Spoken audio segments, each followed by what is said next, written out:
From Interior Alaska's most trusted news source, this is the Fbx Evening News.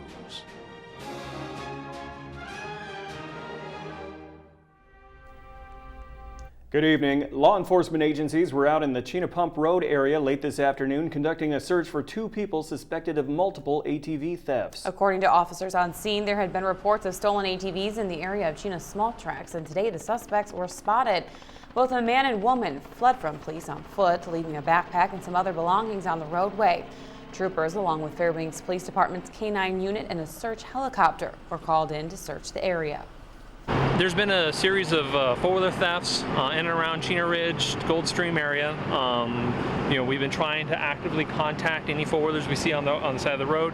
During what I believe was one of those contacts, two four-wheelers took off into the woods, failing to stop. The troopers proceeded to chase on foot. Ultimately, the four-wheelers got stuck, and then now there, we believe, is a male and a female are in this area that we're trying to pursue with multiple agencies.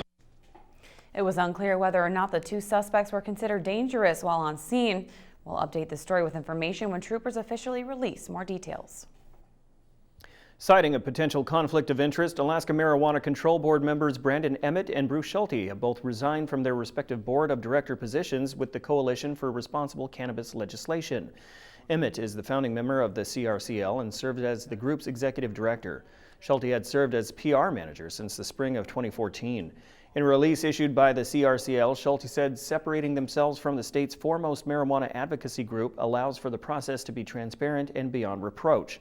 The Marijuana Control Board is in the process of crafting statewide regulations for the budding Alaska marijuana industry. Emmett says stepping down voids any conflict of interest with regard to his MCB position, while allowing the CRCL to continue as a powerful voice for a responsible, regulated marijuana industry. So Bruce and I are confident that CRCL is going to do great things in our absence.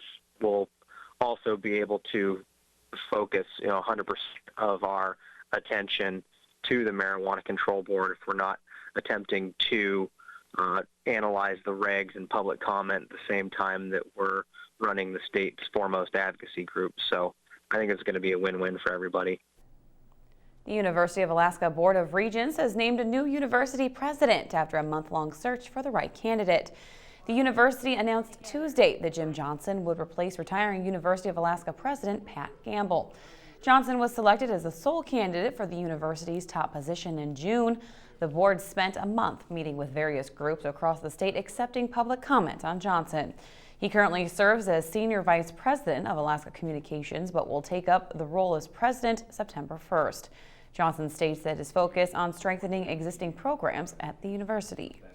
Investment in excellence, in access, and cost effectiveness. Those are the three real priorities that I'm pushing, and I think that Alaskans deserve. They deserve high quality education, wide access to it, and cost effective. Fort Wainwright aviators rescued an ATV rider and a 3-year-old child near Chena Hot Springs Road in 2 separate occasions over the weekend. On Saturday evening, soldiers with the 1st Battalion 52nd Aviation Regiment responded to a request for assistance involving an ATV rider who sustained a broken femur and possible back injury near Chena Hot Springs Road. An aviation task force from the regiment flew a Black Hawk helicopter to the scene and flew the injured person to the Fairbanks Memorial Hospital. During the mission, the regiment received another request. They were asked to pick up a 3-year-old child who was injured when a bridge collapsed nearly 7 miles from the location of the first rescue. Now, the soldiers also assisted in transporting the child to FMH. U.S. Army Alaska spokesman John Pennell says the Army works with the 11th Air Force Rescue Coordination Center to respond and assist with emergency situations when the need arises. We can only do this at the request of the RCC. So if anyone finds themselves in trouble, the best thing to do is get in touch with the state troopers, or if you can, the RCC. And if we are one of those assets, then when they call, we will do what we can to assist.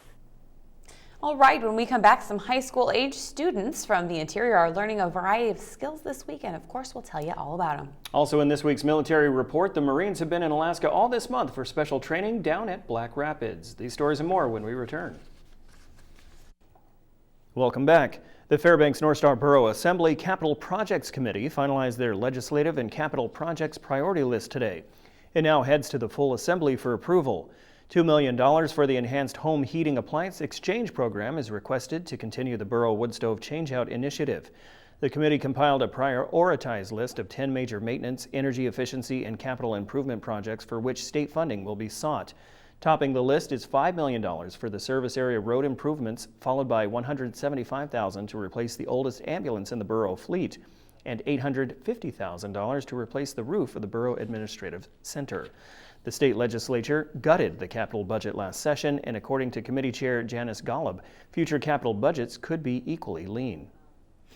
We do anticipate that next year, we're not expecting a lot of capital funding to come from the state. So if we do have to fund something ourselves, that's something we'll have to consider at that time. But as you know, things are very fluid with what's happening with the state budget and the situation with oil and so forth. So by next year, by the legislative session, it might be a little different than it is now. These are only committee recommendations. So it's up to the full assembly now to decide whether they want to follow our recommendations or they could, delete or add to it if they wish. Around 40 high school aged children from throughout the interior are taking part in the Alaska Youth Academy this week.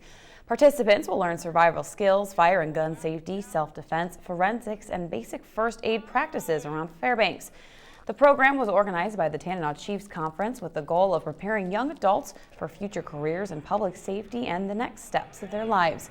Academy attendees also cared for imitation babies to simulate the difficulties of teen pregnancy. Now, various public safety officers helped teach during program sessions, including an FBI agent from Anchorage. Students say the lessons they learned over the past few days will be valuable throughout their future.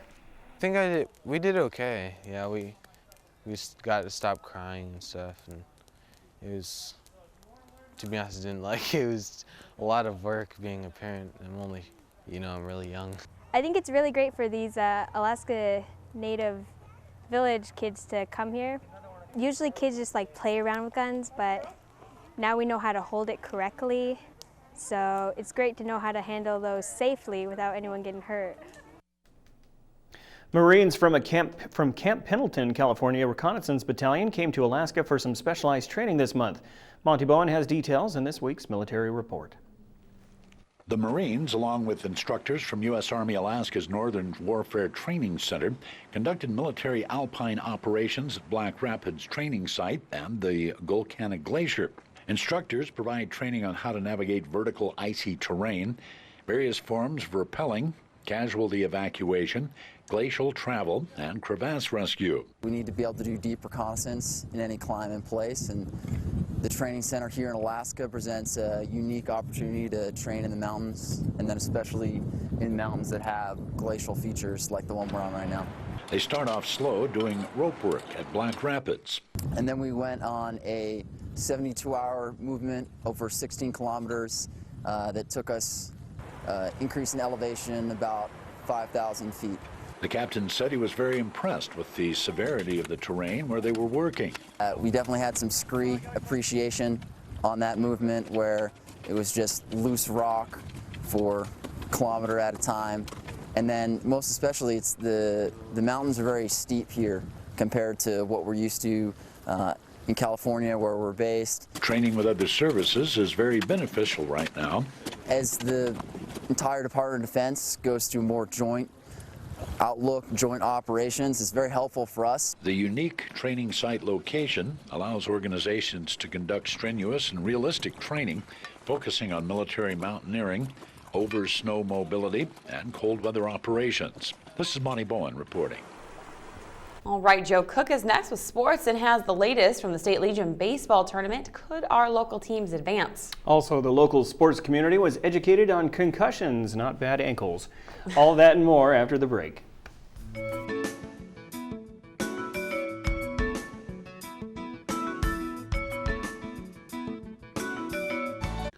Welcome back into your Alaska. Joe Cook here with your local Wednesday Hump Day Sportscast. Finally, it all came together for the Gold Panthers on Tuesday night. Thanks to a dominant pitching performance, Alaska, they get off the schneid. The Gold Panthers beat the Peninsula Oilers 6-1 at Corey Seymour Memorial Park in Kenai. Joe Fernandez was just hot. He tossed a one-hitter in 6 innings of work for Alaska. He had a game-high 8 strikeouts. He improved to 4-2 on the year. Alaska never trailed and committed no errors. Riley Roberts hit a triple as a part of his 2-for-4 RBI night. He also scored 2 runs. The win stops an 8-game losing streak for the Panthers, who are now 13-29 overall and 8-27 in ABL play. Alaska will face the Oilers again tonight for Game 2 of their 4-game series. Sticking with baseball, our local Legion baseball teams made it to the Alaska Legion AA State Tournament, but after 2 days of baseball, they'll be heading home. As we get the results here, the Fairbanks 49ers were eliminated this morning in a 4-2 loss to Kenai. Fairbanks fell to Juneau yesterday in the first round. It was tied 2-2, but Kenai scored on a pass ball and a fielder's choice in the bottom of the 8th. Jake Kriebel went 2-for-4 with an RBI to lead Fairbanks. The Alaska Wild, they lost 6-0 to number 1 seed Chugiak last night. This afternoon, the Wild fell to Diamond 17-10. Terrell Ford went 2-for-6 with 3 ribbies for the Wild. Lucas Thorpe went 4-for-5 with 4 RBIs and 3 runs scored for Diamond in the win. There will be a golf event this Friday. This year's 2nd annual UAF Face-Off Club Golf Tournament aims to stand out from the rest. The golf tournament is a stroke play tournament compared to other UAF golf events that were more like scrambles. The UAF Face-Off Club has partnered with Usabelli Coal Mine Incorporated and other various local sponsors for the tourney, which will have cash payouts up to $1,000 for the winners in the net and gross standings. There is a $7,000 purse, and random draw team winners can win $2,000, $500 apiece for 4 member teams. Registration is $150, but you can win back that money and more with giveaways. There's a Nana hockey hoodie you get and more. There will be a 9 a.m. shotgun start at the Fairbanks Golf Course this Friday. The goal of the tournament is to not only help raise money for the Alaska Nana hockey program, but to make this event one of the premier golf events of the summer. We have a great field. Again, it doesn't matter skill level wise because there is a handicapped portion of the tournament. I'd say we have, definitely top 40 golfers in Fairbanks. For the most part, I want to kind of rival it to a PGA event where there's sort of that energy and there's that excitement. We're not winning millions of dollars, of course, but for an amateur golfer to pay $150 and have a chance to win $1,000 if he shoots real well or she shoots real well, we're just trying to change it a little bit, bring a little bit more excitement, a little bit more energy to it. And one area coach will be doing double duty at Allison High School this school year. Allison Ravens head football coach David Devon will take over the basketball program this winter. Devon will take over for the recently departed Cornelius Mingo Sr., who is now at West Valley High School. The Ravens have been progressing, winning 6 games last year, 5 more than the 2013-2014 season. Devon has served as an assistant for the JV b-ball programs the last few seasons. Allison graduated just 2 seniors and bring back big man Dylan Scarborough as well. The last time Allison made it to the state basketball tournament was in 2008. They were state runner-ups in 2007. Football season is just a couple of weeks away, and today is the first day teams can practice. But Tuesday night at West Valley High School, parents and coaches were educated on concussions. They may have to put what they learned into practice this season, hopefully not. The Concussion Summit was put on by Dr. Carrie S. Keller and Christine of Sports Medicine Fairbanks. It's the 4th year they've done the summit. Keller delivers a 45-minute presentation on everything concussions, symptoms, the right protocol, different tests, returning to play, etc. There's even a state law for concussions and protocol that was passed in 2011, which the ASAA adheres to. Coaches and parents were able to voice concerns and questions. The more educated players, coaches, trainers, and parents are on concussions, makes for a safer playing environment. The part I have a concern about is that making sure that people are more concerned about the player and the child as opposed to the win. And if they can put that win aside for the sake of that player's brain, that to me is the most critical part. Over the last several years, there's been so much research that's come out and really told us how big of a problem concussions is in youth sports and how dangerous concussions can be. So one of our goals is to meet with the coaches, the parents, and make sure that everybody understands what a concussion is, how to best manage it, and most importantly, what's required under the law to deal with concussions in youth sports. And that's it for sports tonight. Mike Schultz is up next with your full weather forecast, and we'll catch you next time. Hey everyone, welcome back into the Fairbanks Evening News for a Wednesday night. Mike Schultz with you once again talking about the weather, and if you looked out to the west, to the southwest, it's getting pretty darn dark out there. We have a pretty good area of thunderstorms moving our direction, so wouldn't be surprised to see some pretty heavy rain starting to develop in the area in the next half hour or so. Our photograph for tonight sent in by Bob Levesque, and this is a beautiful shot of the rainbow on the Chena River. Again, a beautiful shot there. Nice colors, and as always, if you have a photograph to share, well, please send it to photos@ktvf11.com, and we will share it with the rest of the audience. Your numbers, 63 right now after a high of 64. The low last night, 52. In 1919, that year was a hot year. Yesterday was 99. Today, 95 for the record high. The record low was 33. That was set in 1929. Your sunrise and sunset, 18 hours and 32 minutes daylight, a loss of 7 minutes from yesterday.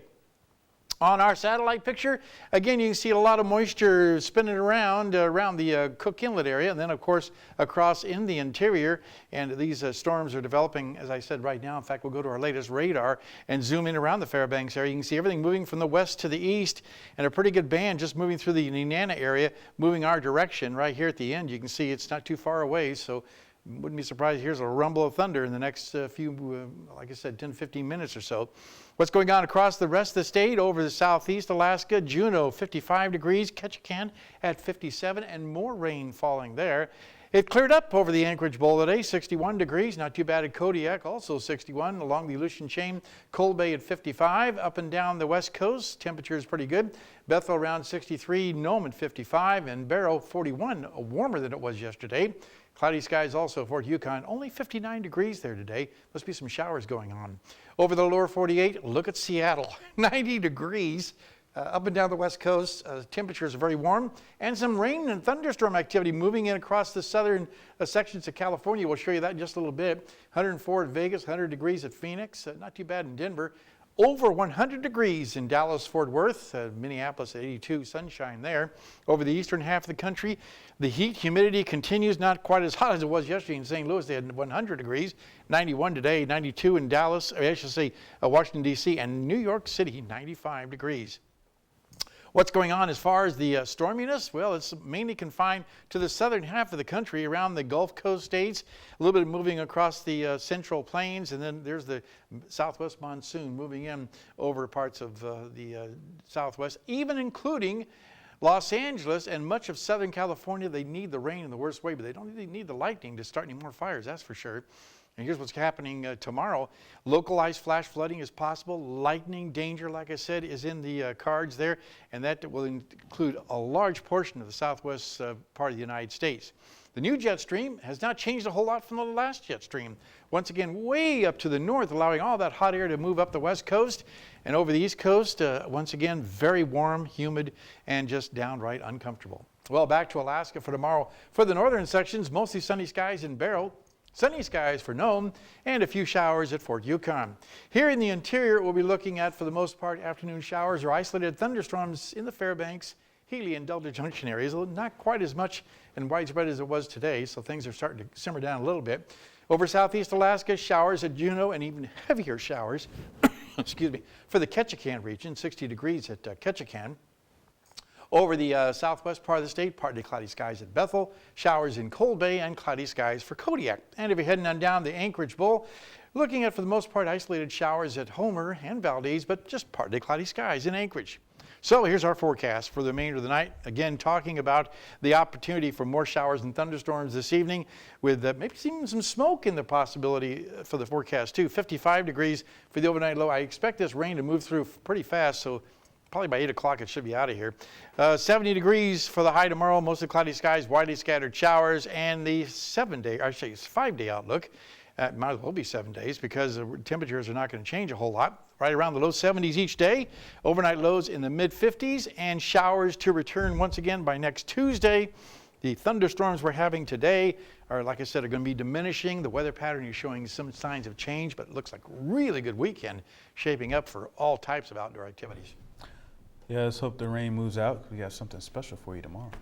Right. Yes. That is right. That's true. But tonight I want to take my kids to the carnival. I'm hoping that the rains don't materialize. So they should be moving through pretty fast. Yeah, very good. Yeah. Have you gone yet? I have not, but my son has, and he rode all the rides. Oh boy. All the rides. All the rides. Very cool. All right, let's make that happen. Thanks, guys. That'll wrap up this edition of the Fairbanks Evening News. We are glad you could join us. Well, tonight on NBC Nightly News, could debris washed ashore on a tiny remote island be from the commercial Malaysian plane that disappeared couple of years ago. That will do it coming up next from Lester Holt. Was that 1 year ago? Yeah, Okay. 2014 March. Wow, how about that? Not like I'm following that story or anything, but I am. That's very interesting. Lester Holt will tell you all about it. Hopefully they'll find it. You can join us here 6 days a week at 6 and 11 or online anytime at webcenter11.com. All right, from all of us here at the News Center, have a good night. Good night.